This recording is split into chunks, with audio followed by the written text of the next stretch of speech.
Great counter by Theory. Yeah, but Theory's back gave out after Ray went to the back a few moments ago. Oh, no. Oh, no. Mysterio, 619. Come on, Ray, dropping the dime. Rey Mysterio for the United States Championship. Here is your winner and the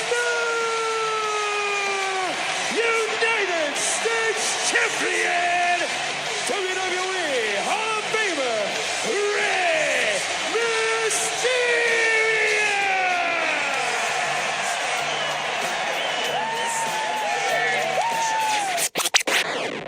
You are listening to a Dirty Sheets double edition here. We're not going to be doing this again. This is a rarity, just simply because the last week was my busiest week of the year for podcasting. It was Futures Week, where I need to put out a Futures show for the Premier League and La Liga, as well as studying Match Day 1, as well as covering the Women's World Cup, as well as looking ahead to the start of the Serie A and the Bundesliga season as well. So a huge week, loads of podcasts to do, loads of wrestling to watch as well. Also had to do the Dirty Sheets with Cav on Friday, as well as my son being on his summer holidays as well and having to do all the things that come with that. It was just a very, very bad week to not do podcasting, but to sit down and actually watch SmackDown and Raw as soon as they happened. And God knows how far behind I am now with AEW. I need to catch up with all of that this week before the UK pay-per-view. So trying my best to catch up, which is why I'm not pulling the trigger with the subscription service right away. I will be doing that in time for the next episode. So this will probably be your final show that you get for free, other than the weekly Dirty Sheets. As I said, we will be sporadically putting shows up from time to time to give you a taste, but this will probably be one of the last ones, along with wrestling lists. We're going to give you a sample of what those bonus shows will look and sound like, but we're going to put that one up on YouTube because we still need another 1,000 hours of content viewed in order to requalify for monetization. So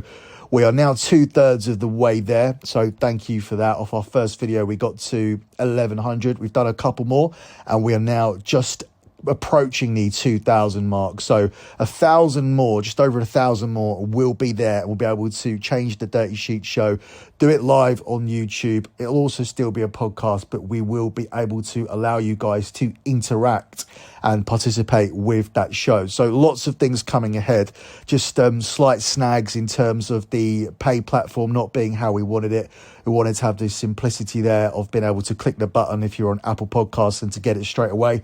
And of course, the YouTube has been delayed because we don't have the viewing hours, because we didn't use it for such a long time that we were demonetized after being monetized, first of all, for getting past 1,000 subscribers. We've actually got close to 3,000 subs on there, but we need the viewing hours. So do us a favor, just put those videos on and leave them in the background, and that'll help us out as well. Before I move on to starting with SmackDown, let me tell you where you can find all my additional content. There are stories available at thedirtysheets.com. If you subscribe to the Patreon for bonus podcast, there is a tier where you'll get news. It's just $4 more per month. The original tier is just $6 a month. Therefore, you're paying 50 cents for every additional show, $1.50 a week, 3 bonus shows a week. So 50 cents per show is all you will be paying for the bonus content, and then $4 extra per month for news. And when you consider you pay Meltzer $11 for stuff that's wrong, and Sap $5, $6, whatever he charges for absolute irrelevant garbage, this is the best place to go to for your news. But it will still be available at thedirtysheets.com. And to make money in sports betting, head over to the website lockbetting.com. If you want to do your research, all of the spreadsheets are there. This is a service that has delivered 122 months in a row of transparent track profit. That means every single month for over a decade, I've been undefeated in sports betting. So if you want to sign up for the service, head over to my website, lockbetting.com.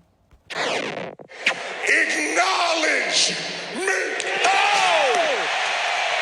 Solo from behind. Well, that was Jay's way of acknowledging the tribal chief as things have once again exploded Super kick. Superman punch.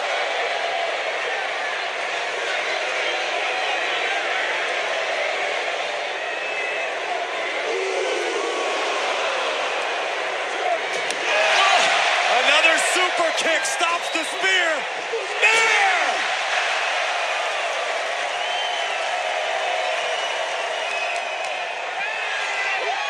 Oh!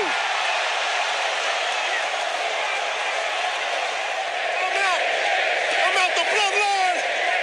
I'm out of SmackDown. I'm out of WWE. Deuces. Ooses.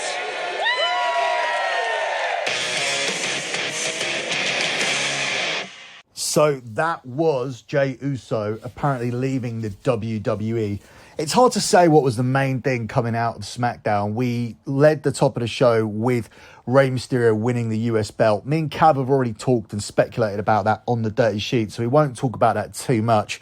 We just basically speculated on whether this belt ends up back on Theory, because they did invest a lot of time and effort in him, letting him beat John Cena, letting him beat Edge, letting him previously beat Rey Mysterio before the whole thing with the failed Money in the Bank cash-in, and sort of rehabilitating this Theory character again. Not that it needed rehabilitation. There wasn't big differences between the character that Vince McMahon was pushing and the one Triple H pushed. I guess he just wanted to put his own coat of paint on it. But ultimately, we ended up in the same position with Theory having a US title run, but it's been ended by Rey Mysterio. So I don't know whether that leads to Mysterio Escobar for the belt, or Escobar costing him the belt and Rey Mysterio and Escobar having a feud, or whether it leads to Rey Mysterio and Escobar at all. But I do think it's a good idea to put the belt on Theory again. Not sure why they did this, perhaps just to give people a shocking moment, perhaps just to get it off Theory and move him onto something else. We just don't know what it was. We heard a story that was put out saying that WWE wanted to have a Mexican champion, but the answer isn't Rey Mysterio. Rey Mysterio is already a Hall of Famer, and he's reaching the final fifth, I would say. I would say he's 80% done. So I would say he's in the last 20% of his career. So that's not somebody who you still want to put as the face of Mexican wrestling if you are desperate to have a Mexican face as champion. But overall, it was a very standard match. It was quite quick. Rey Mysterio coming in as the standing and winning the belt. Not quite as quickly as Warrior beating Honky Tonk Man at SummerSlam 88, but that was supposed to be what they were going for. The stand-in comes in, wins the belt quickly, long-term champion loses, and now we'll see where we go from here. But I don't have any kind of major reaction to it. It's just really a wait and see. I imagine they're going down the line of Escobar, down the route of Escobar and Rey, because that makes the most sense, where one guy's jealous that the other guy kind of stepped in his grave and took his opportunity. But we'll see what happens. As for the Bloodline, again, I can't really predict the direction they're going in. What I will say is that I was very intrigued by the explanation, and I did say prior to SummerSlam that I thought that would be the finish, that Jimmy Uso would interfere. And I did say that if they went down that route, it would be the most difficult to explain. It would be the first sign that the Bloodline were going backwards. It would be the first sign that the storyline was jumping the shark. Now, for me, this is one of the, if not the greatest storyline of all time. So it's bound to go backwards at some point. It's bound to have a little bit of a blip. It's bound to have errors when you're trying to continue it, when you're trying to almost force ways to keep it going as long as you can, because obviously it's doing well in the ratings, obviously merchandise is moving, and obviously there's a big interest in this, and you want to try and get it to the next WrestleMania, if not even further beyond that. But this, for me, was an indicator that they probably can't go past the next WrestleMania, because, as I said, this was going to be hard to explain, and I felt the explanation wasn't that good. I felt it was the explanation that I expected, because I said it was either going to be Jimmy or Rikishi that cost Jey the belt, and that they would give this explanation that we don't want you to be the leader of the Bloodline. We don't want you to be the leader. We don't want you to be the tribal chief. Roman's better in that role. I thought they might go down the route of the family want Roman to be the champion and we have to do what the family want, and Roman's the one that's chosen at the moment and the elders want Roman. That was one route that we thought we could go down. The other one was this Jimmy jealousy route. They instead went down the I love you route and I don't want you to be like him. It's plausible, but it's weak when you compare it to everything else that they've done. I wasn't overly impressed by that. But again, the acting sort of compensates for it. Roman was great in this segment. Jimmy was good in this segment. And Jay was, of course, good in this segment. The only odd thing is that Jay is red hot. And now it appears that he's coming off television after taking out everybody and walking out. He's now in a situation that CM Punk was in when he left with the belt in Chicago back in 2011. He's red hot and he's off television. So how long can they keep that going? And is he hotter than Cody Rhodes? Because if Cody Rhodes is ultimately going to dethrone Roman Reigns, you could argue that the story with Jay is hotter. You could argue that Solo turning on Roman is hotter. Last year we had people wanting The Rock and then people wanting Sami Zayn, and it felt like Cody was number 3. In this situation, again, people will always want The Rock. You've got this situation with Jay, which is a long-term storyline, and then you have Cody in the background as well, who wants his rematch from last year. Not forgetting Solo as well, the possible Solo turn. So it's all very complicated, especially if it's supposed to be Cody and Cody's on Raw, and what you're doing is, or what you may do is have Cody win the Rumble and not choose Seth Rollins and instead choose Roman Reigns. But instead you've got these hot mini feuds over on SmackDown that Roman's been involved in throughout the year, with Jey Uso, with the possible turn of Solo, and of course the forever rumours surrounding the comeback of The Rock. So it's not perfect with the Bloodline. It's really the first time where there are doubts hanging over it and its longevity. But I'll give them a pass given how good it's been so far. And as I said, the acting, once again, did compensate for the weakness in the storyline, in my opinion. And Styles now. Oh, here comes Scarlett again. And there goes Scarlett. Michin. Oh, look out. Flying over on that table. Wow. Michin standing her ground. Pele kick. Kick connects. Cross is rocked. AJ. Muscling up cross. Styles clash. AJ Styles shoulders it down. Gets the victory. Here's your winner, The phenomenal AJ Styles. So Karrion Kross loses again. This guy is the biggest loser in the company for a guy who was supposed to be a big deal. He's certainly not a big deal now. I read that he has actually lost nearly 80% of his matches since his return to television. That is not a star. And it's certainly not a star when you're giving a character that's supposed to be this killer. Now, I spoke about this on the Dirty Sheets. I finally unveiled my idea for Kross. This is an idea that I've given to Disco Inferno, and this is an idea that's sitting on the lap of Karrion Kross. If he likes it, maybe he'll try and pitch it. Maybe he's not in a position where he's even comfortable to pitch ideas, but I would be getting away from this bullshit, this supernatural shit, this killer shit, this tarot reading shit. I would go to the social media game. I would go to the Andrew Tate idea that I pitched over on the Dirty Sheets, which is essentially, this is a guy who's got a hot girlfriend. This is a guy who trains in Muay Thai and does judo, and he puts it up on his social media. This is a guy with his girlfriend or wife, I'm not sure which one she is, who goes out to various functions, parties. They stay in nice places. They go out for good meals. They put their life on social media. Just do that and become a heel. You're basically doing what Andrew Tate does, which is showing how great his life is, but you could exaggerate that and you could talk about how people want to be like you, but they can't because they're too fat and lazy. They're too lazy to go out and earn the money to be like you. They're too lazy to have your body. They're too lazy to do the things they need to do to have a woman like Scarlett. And Scarlett could be pretentious with it as well and say, you guys, you men could never get a woman like me. Only Cross can satisfy me. If they start saying that kind of shit and start really acting the way they do on social media, because look, social media can go one of two ways.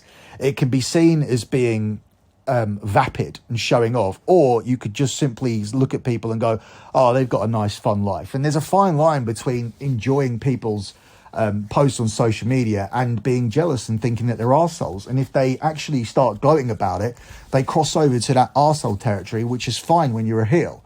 But whether they take my idea or not, they need to do something else, because this character's absolutely dead in the water. He can't win a match, and he lost to AJ Styles again on SmackDown. Two grizzled vets, been everywhere, done everything, smacking the crap out of each other for the very first time. And then after, heck, we can go back and have a shot of some nice peaty scotch. What do you say?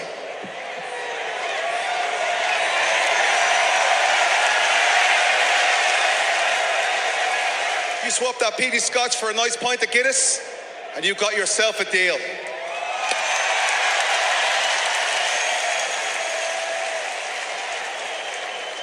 Just hope he didn't make a mistake.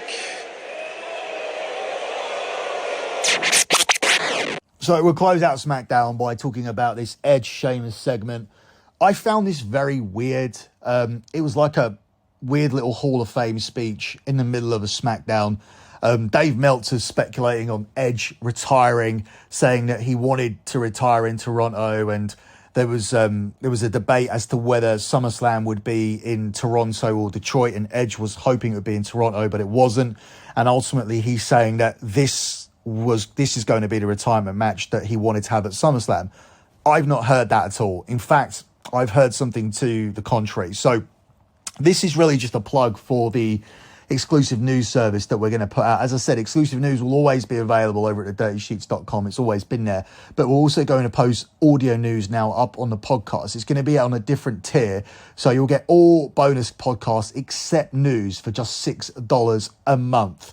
If you want to get the news as well, it's $10 a month, which still works out cheaper than subscribing to the extra podcast and going to the Patreon as well. So I am going to post a story out about Edge. I'm going to post one out about Logan Paul, and I also have stories about Roman Reigns and Kenny Omega. So 4 stories potentially are going to be posted this week. So if you want to get them all, make sure you upgrade to the Patreon. You can do it via Apple. You can wait till we have the Apple service where you just need to right click your phone and then you'll be able to get it on your iTunes bill, or you can take the effort to actually go to the Patreon and add the new RSS feed.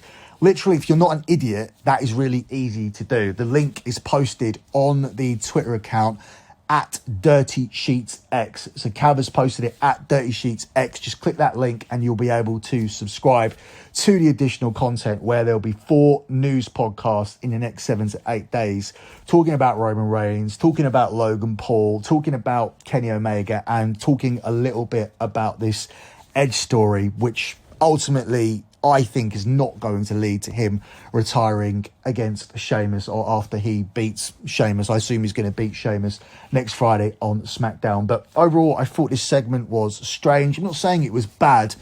It was just a little bit weird to randomly drop this in the middle of SmackDown and tell these stories and whatnot. I felt this could have been done in a different way, perhaps just by using talking heads. I'm not sure that it really translated too well to the live crowd. Maybe you agree, perhaps you disagree. When we do have the ability for you guys to communicate with us via YouTube, when we can have that chat service, we'll be able to have more dialogue about the opinions here on the show, which is going to be the great thing about it in the future. South of heaven! This night would have ended very differently if it wasn't for J.D. McDonald. Yeah, but the problem is, Judgment Day has a massive numbers advantage. Balor with a coup de grace. Damian Priest in the ring. Dominic Mysterio. J.D. McDonough. Rhea Ripley. And total destruction everywhere you look. Now Sami Zayn sent outside the ring, right into the arms of Dominic and Rhea. And like a pack of wolves, the Judgment Day showing solidarity tonight. Tearing, ripping, destroying, breaking everything in sight. Finn Balor said it's time to make things right. You know who we are? We're the Judgment Day. You don't mess with us. You don't mess with us. You don't mess with us.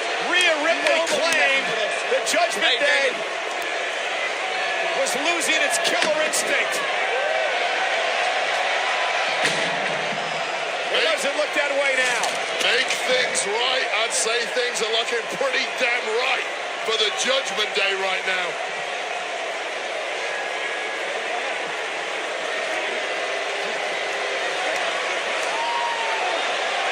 Sami Zayn up high. Damian Priest. So Zayn's on the table.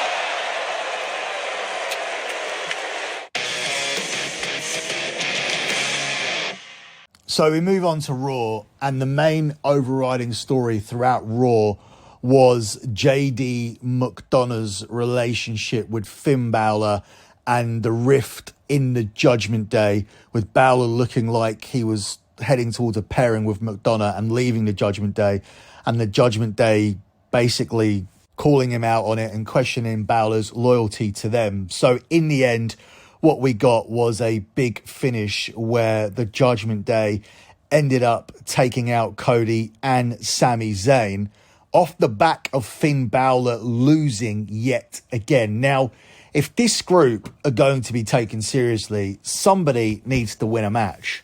Because I understand some people will say that wins and losses don't matter, but this is the main heel group on Raw. They're supposed to be doing what the Bloodline are doing over on SmackDown. So essentially what Triple H as Booker has decided to do is replicate one thing that works. Go to the formula of having a heel group that you can insert throughout your show, beginning and end, and have them booked strong so that the baby faces can face adversity. But ultimately, there's no adversity for the baby faces. Yes, they get beaten up from time to time, but Seth Rollins won every match and came through the feud pretty much unscathed, with Priest and Balor going off on each other. And now you have them going up against Cody Rhodes, and we know Cody Rhodes doesn't lose feuds. He's just come through a feud with Brock Lesnar. He's not going to lose to these clowns who lose to all the main event babyfaces on the show. So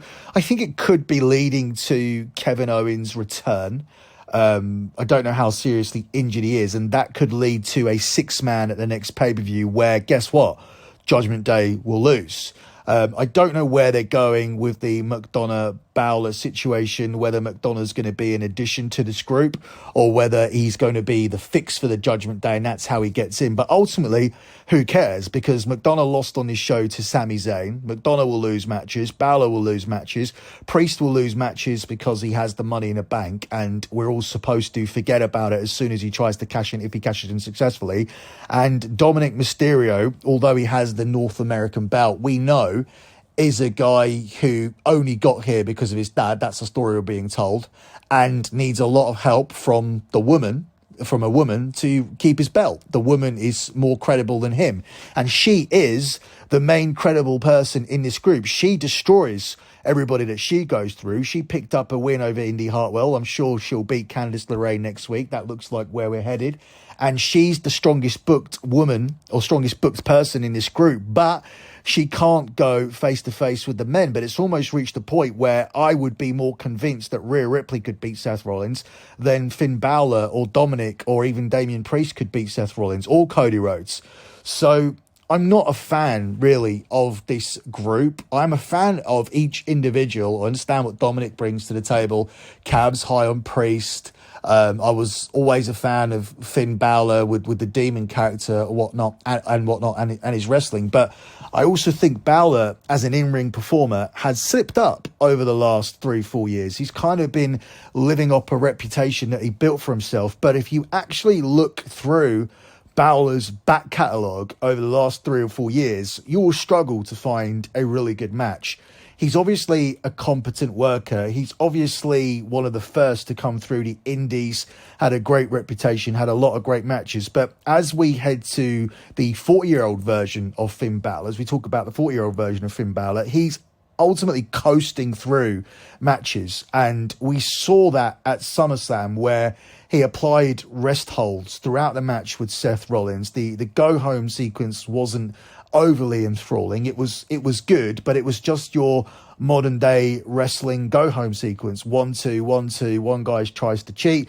The miscommunication with the finish because he's heading into an argument with Priest, and Rollins capitalizes and wins. So I've not been overwhelmed by Finn Balor's work, and I'm not overwhelmed by this group because of the way that they are booked. I know how they're supposed to be booked, or at least how they're supposed to be perceived, but it's not really working for me when you know the outcome of all of their feuds. They will not come out on top against Cody Rhodes, just like they didn't come out on top against Seth Rollins. So this was the overriding theme throughout the show, and for me, that doesn't make the show very exciting. If it's booked around the Judgment Day and the potential Judgment Day breakup and JD McDonough getting involved in it, and you wondering, oh, is McDonough going to be joining the Judgment Day or whatever you speculated at the end of this, I don't think that's an exciting story. I don't think that's an exciting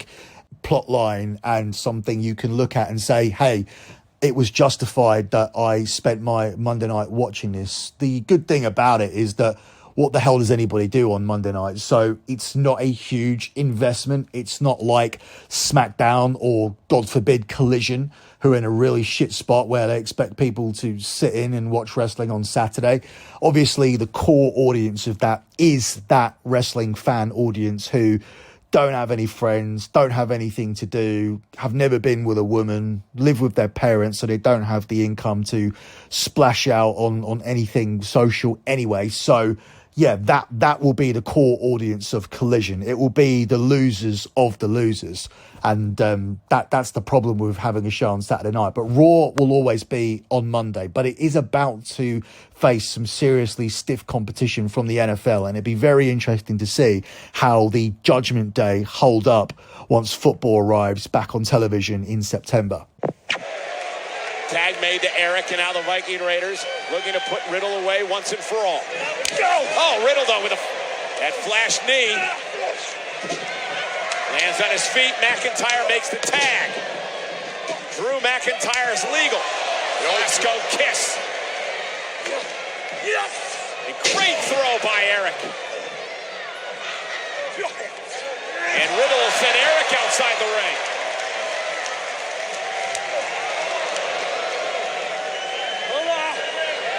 Riddle now off the second rope. Enough of Ivar to put him down, maybe for good. Don't celebrate too soon, bro. And McIntyre with a Claymore. First it was the floating bro, and then the Claymore by McIntyre. McIntyre and Riddle with the win. Here are your winners, the team of Matt Riddle and Drew McIntyre.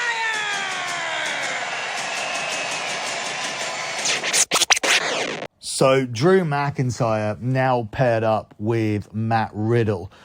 I should enjoy this because I know both of these two guys, and now they're teaming up and they're going to obviously put up a win streak and maybe challenge for the tag titles later on down the line. But I just feel both guys should be booked so much better. I think it's very unlikely that Drew has signed a new contract to do this. There's got to be something better down the line. And I can only think that if he has signed a new contract, I've not been told that he has, but if he has, that this is the start of a heel turn, because they can fall short here. And Matt Riddle is a good guy to go up against for your first feud. You can turn on Matt Riddle. It will get the crowd to turn against you because Riddle can be a sympathetic babyface. And you can beat Matt Riddle. Rather than doing your turn straight away on Seth Rollins like Nakamura has, you can instead turn on Matt Riddle. You can win the matches against Matt Riddle, and you can be a strong heel off the back of that win. Perhaps you can even shoehorn another feud before you go on and challenging Seth Rollins. But the way that the company's booked these days, even the foresight and the thinking to go up against Riddle and to actually get wins against Riddle, which Nakamura didn't do. He got one win that night against Bronson Reed out of the blue and suddenly became a heel who could challenge for the belt without having the credible wins. But we'll talk more about that later. But as for Drew McIntyre, coming off the back of this tag team with Matt Riddle, I am expecting him to turn on Riddle and to then solidify himself as a heel who can go on and challenge for the world title as a heel. That's what I'm expecting out of this. If it's not that, then I don't know what this is supposed to be. They're not going to win the tag titles. They're wasted as a tag team. These are two guys who should be doing a lot more in the company, especially when you look at the guys and the people that do get pushed. When you're looking at someone like Rey Mysterio winning the US belt over on SmackDown, when you're looking at Imperium and Judgment Day being pushed so strongly on this show as heel factions, they really should be doing more with these two guys. Now, I understand Riddle has had his personal problems, but Drew McIntyre is a guy who was your world champion from the main event of WrestleMania 36, although I understand it happened behind closed doors. And I do believe, and I've said this to Drew, that he will always be tainted by COVID, by being the COVID champion. That's something that they don't talk about. They don't want to talk about performance centers. They don't want to talk about Thunderdome. And as a result, and a heavy consequence, they don't want to talk about Drew McIntyre being the champion. So he's the victim of that, probably the biggest victim of that. And he needs to come out of the shadow of that. And almost, if they do the heel run properly, they almost need to use that as fuel. This is why I'm turning heel. This is why I'm angry. This is why I'm pissed off. I carried the company through its darkest time, and everybody, instead of praising me, everybody just wants to forget about it. Everybody wants to pretend I didn't do it. Well, I don't want to pretend. I want to shove it down your faces. I want to say fuck you for forgetting about me. That's kind of the basis of the heel turn. If they use it or not remains to be seen. I very much believe that Thunderdome and Performance Center, that whole era, is very similar to Chris Benoit. We don't mention it. We don't want it to be discussed ever again. We want to leave it in the dark past and never even air that WrestleMania again. You don't see clips from WrestleMania 36, do you? So it'll be interesting to see how they handle it. I think it's fine to mention if it really does add a lot of value and credibility to a character, if it makes a lot of sense, if it enhances a storyline to a different level, which it will do, because it will make Drew's heel turn make so much more sense than other heel turns before it, including Roman, then I believe it will enhance the story enough to the point where you can break your Chris Benoit rule and you can mention the dreaded Performance Center and Thunderdome and COVID again. But we'll see what happens. That's really my only prediction where this is going. Otherwise, I do feel very bad for both of these guys who are seriously underutilized by this company. As soon as you find a new partner, we'll be ready to... Whoa! What the hell? What are you doing? What are you doing? Okay? Okay, so you all right? Are you okay? We might need to get some. We might need to get some. This is really hurt. I can't believe what you do that for. Dude, just hang on. I'm your new partner. Actually, I was gonna hold auditions, so if you wanted to leave like your name and number, maybe your Instagram handle.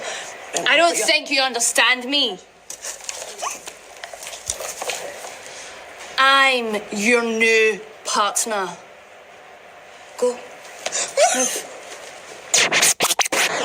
So another chapter added to the absolute fucking joke that is the WWE Women's Tag Titles. We don't have enough women to even challenge Rhea Ripley and Io Sky. Over on SmackDown, I think we've turned Asuka babyface again because she was attacked by Damage Control.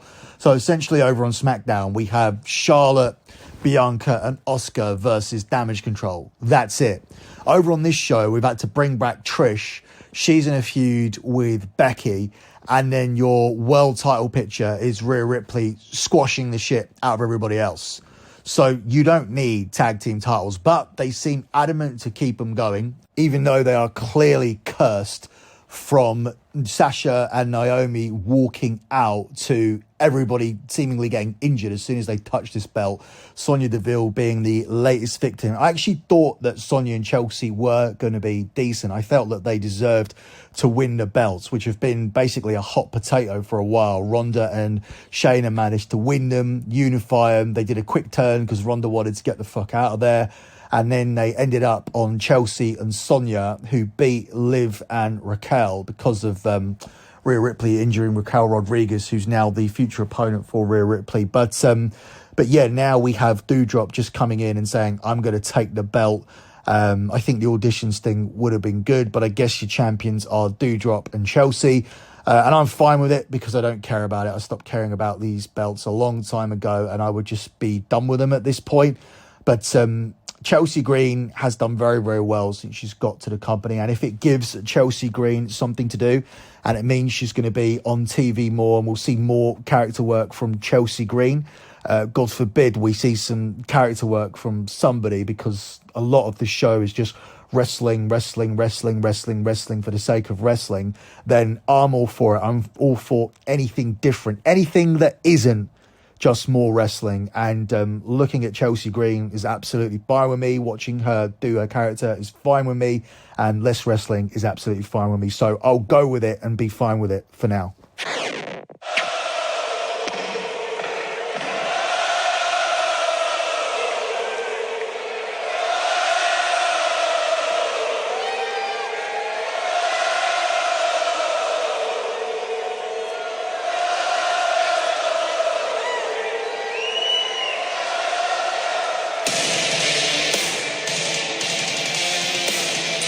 Shinsuke Nakamura gets what he wants, but the question is, Wade, whatever he just whispered to Seth Rollins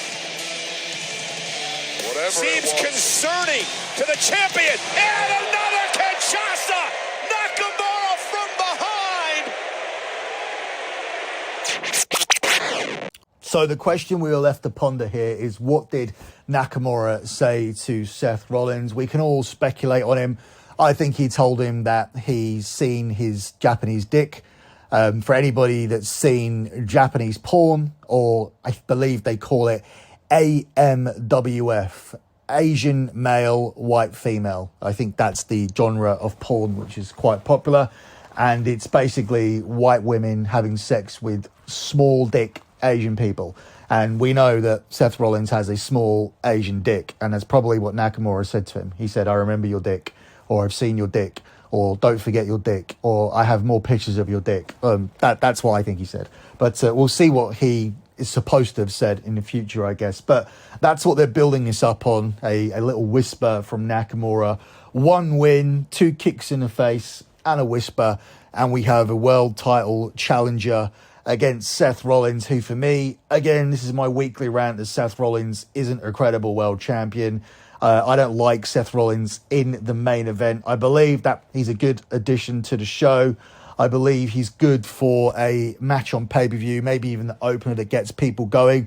But ultimately, you have this guy coming out here dancing. He's not a very good promo. He's wearing his wife's fucking clothes. What the fuck was he wearing this week? A see-through Jeff Jarrett outfit from 1995. It did look like something that he got from Becky's wardrobe. As I said, not a fan at all. I mean, I'm fine with it, and I see why he's a decent addition to any roster. It's not that I'm against Seth Rollins to the point where I don't think he should have a job, but I do think he's very much overrated, and I don't think we needed to create a world title belt for him. And I believe every time he's had the belt, in any situation, he's been weak. The only time that he was even semi-credible as a champion was when he had the whole authority behind him. And therefore, it was a case of you had Triple H and Stephanie on TV behind Rollins, and he was their hand-picked person with them as his mouthpiece, and they were limiting how much Rollins had to say and do, and all he had to do was go in there and have good matches and cheat to keep his belt. That's what worked off the back of that really good Money in the Bank cash-in as well. Since then, every other world title reign has failed. This one's failing too. Don't really have too much interest in this. And I guess we'll find out what he whispered in his ear, which was probably, as I said, I've seen your Asian baby dick. So that's what I think he said. I don't believe I've ever seen merchandise used in quite this manner. I want that t-shirt.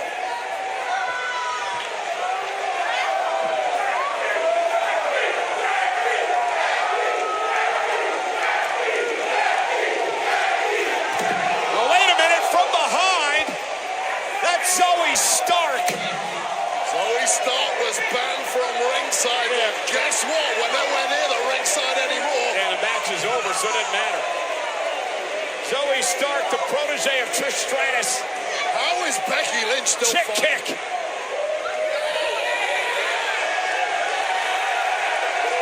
And this 2-on-1 assault has finally taken out Becky Lynch.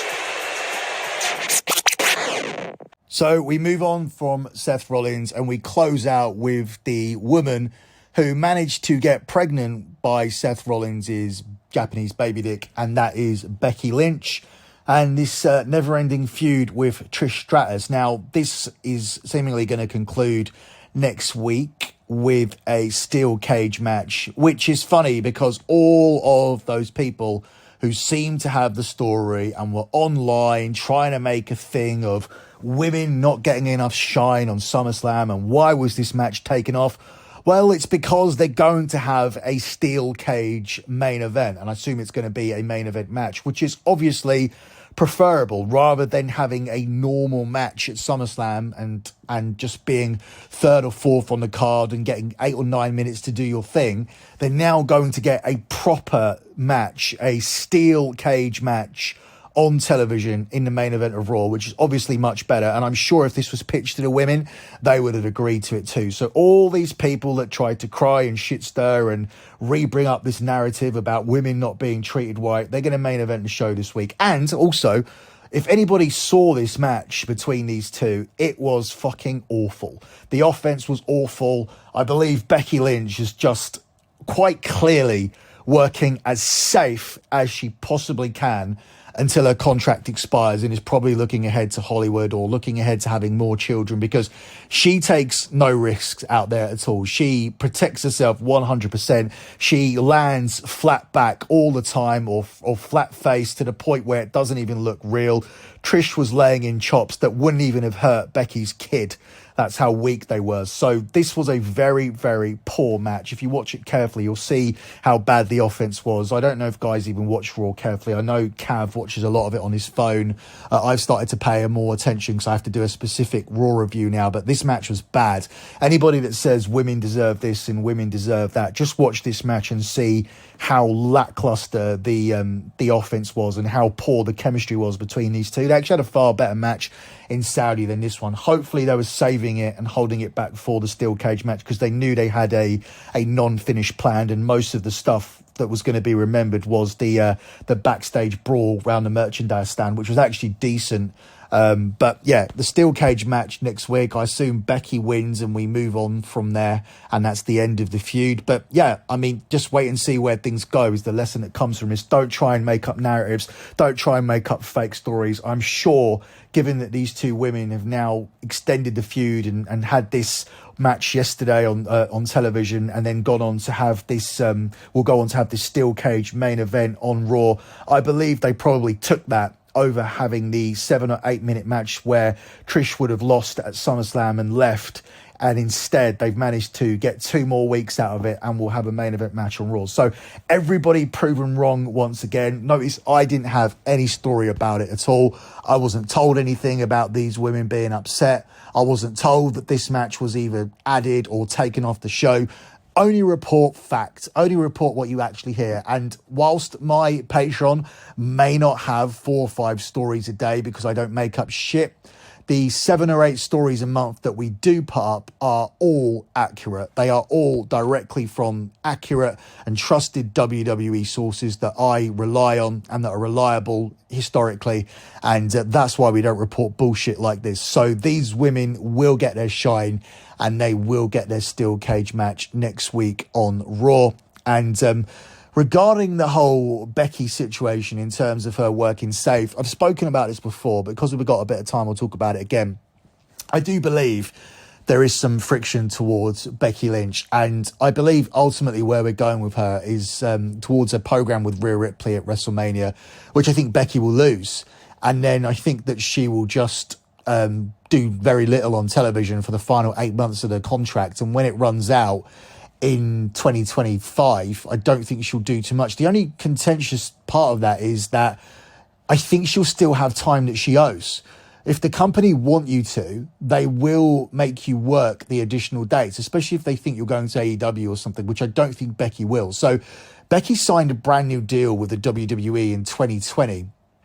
And then we had the pandemic and she got pregnant. So she immediately took 9 months off, 4 months into a new deal. And I believe there was some heat from that, because she came back, was immediately turned heel.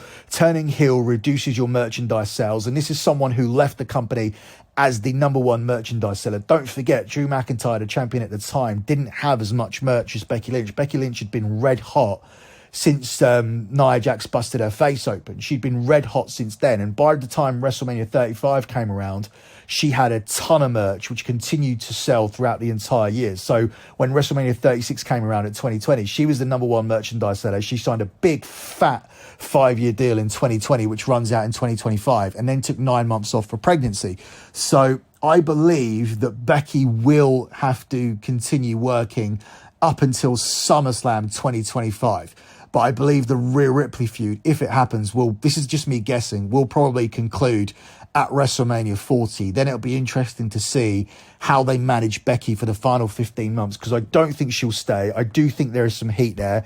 I do think there is a frictional relationship with her and Triple H. But whilst that is being said by me, I do know that there wasn't anything said to me about there being friction with Triple H and Becky and issues with Trish and Becky, or Trish and Triple H, about this match being pulled at SummerSlam, or this match not being announced at SummerSlam. So I took the wait and see approach while everybody jumped the gun and jumped to the defense of the women and whatnot and made up all these conspiracy theories. I didn't do that. And I'm all for a good conspiracy theory. I can talk to you about the COVID vaccine and about Hollywood paedophiles and things for hours. I'm absolutely fine talking about that. But I don't think there's any conspiracy here. I think it was a simple case of, hey, look, we can put this on for 7 or 8 minutes, or we can get more television out of it. We can get this schmoz that we saw on this week's edition of Raw, and we conclude with a big steel cage match in Canada, which can be Trish's final match. She gets to re-retire in Canada again, losing to Becky Lynch, which I think would be preferable to anyone that has common sense. And given these two know exactly what this business is all about, I believe they would have been absolutely fine with this. And all stories about them having an issue with this have been blown way, way out of proportion. That's my overriding opinion on this entire situation. So that concludes your double review of SmackDown and Raw. Notice I didn't cut any time. You're still going to end up with 48 minutes by the time I'm done talking. This is my last chance to do some plugs. Subscribe to the Patreon for additional podcasts. This is your last free review of Raw and SmackDown you're going to get. And this is a bumper edition. If you want to get my wrestling stuff, head over to thedirtysheets.com. And if you want to get my betting stuff, head over to lockbetting.com. That's it for your Raw and SmackDown review. Thanks for listening.